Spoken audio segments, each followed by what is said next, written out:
Hello everyone, আমি রিয়া। আমার হেসেলে আপনাদের স্বাগত। আজকে আমার নিবেদন পুঁই শাক দিয়ে ইলিশ মাছ। প্রথমে এখানে পুঁই শাকগুলো নেওয়া হয়েছে, তারপর কচু, কুমড়ো, আলু আর বেগুন এবং ফোড়নের জন্য 5 ফোড়ন, কাঁচা লঙ্কা এবং শুকনো লঙ্কা। আর মশলার মধ্যে নিয়ে আদা আর সর্ষে পেস্ট করে নিয়েছি। আর যেটা মেন ইনগ্রিডিয়েন্ট সেটা হলো ইলিশ মাছের মাথা, যেটা ভেজে রাখা হয়েছে। এবার কড়াইতে তেল দিয়ে তেলটা গরম হওয়া পর্যন্ত আমরা অপেক্ষা করব। তেলটা যেই পর্যায়ে সামান্য গরম হয়ে যাবে তার মধ্যে আমরা 5 ফোড়ন আর কাঁচা লঙ্কা আর শুকনো লঙ্কাটা দিয়ে দেবো এবং কয়েক সেকেন্ড সেটাকে ভাজবো। যখন দেখব যে 5 ফোড়নের গন্ধ, একটা মিষ্টি গন্ধ বেরোয় 5 ফোড়ন থেকে, সেটা হওয়ার পর এর মধ্যে কেটে রাখা কচু দিয়ে দেবো। কচুটা দেওয়ার পর কয়েক সেকেন্ড একটু ভালো করে ভাজা ভাজা করে নেব।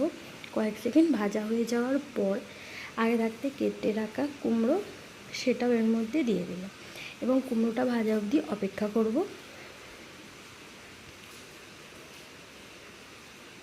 কুমড়োটা ভাজা হয়ে যাওয়ার পর সামান্য এর মধ্যে আলু দিয়ে দিলাম এবং আলুটাকেও হালকা করে কয়েক সেকেন্ড নেড়ে নেব।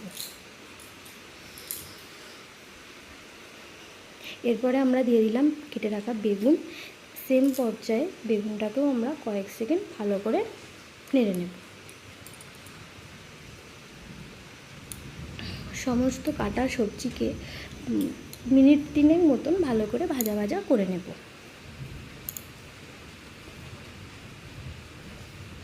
যখন দেখব সমস্ত সবজিগুলো মিনিট 3 হয়ে গেছে, তার মধ্যে কেটে রাখা পুঁই শাকটা আমরা দিয়ে দেবো এবং পুঁই শাকটা দেওয়ার পর ভালোভাবে ভাজা ভাজা করে নেব।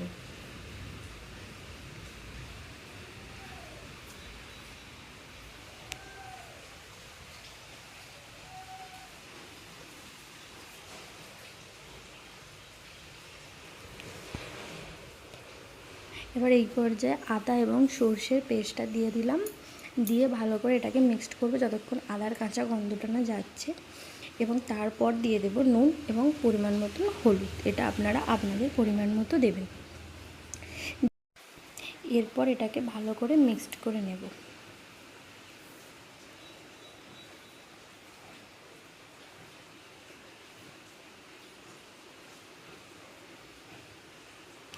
এরপর যেটা মেন ইনগ্রিডিয়েন্ট ইলিশ মাছের মাথা, সেটাও আমরা এর মধ্যে দিয়ে দিলাম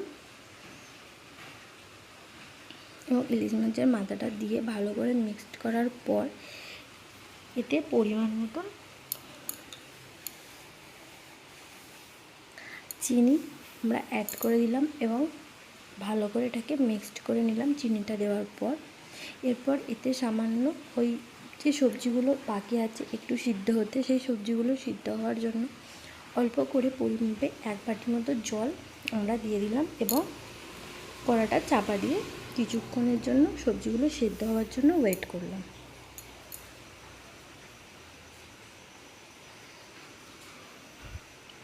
এই পর্যায়ে আমাদের সবজিটা থেকে সমস্ত জল শুকিয়ে গেছে এবং আমরা দেখতেই পাওয়া যাচ্ছে যে সবজিটা দেখেন সমস্ত জল শুকিয়ে গিয়ে কতটা শুকনো লাগছে এবং গরম গরম এটাকে সার্ভ করলাম। Thank you.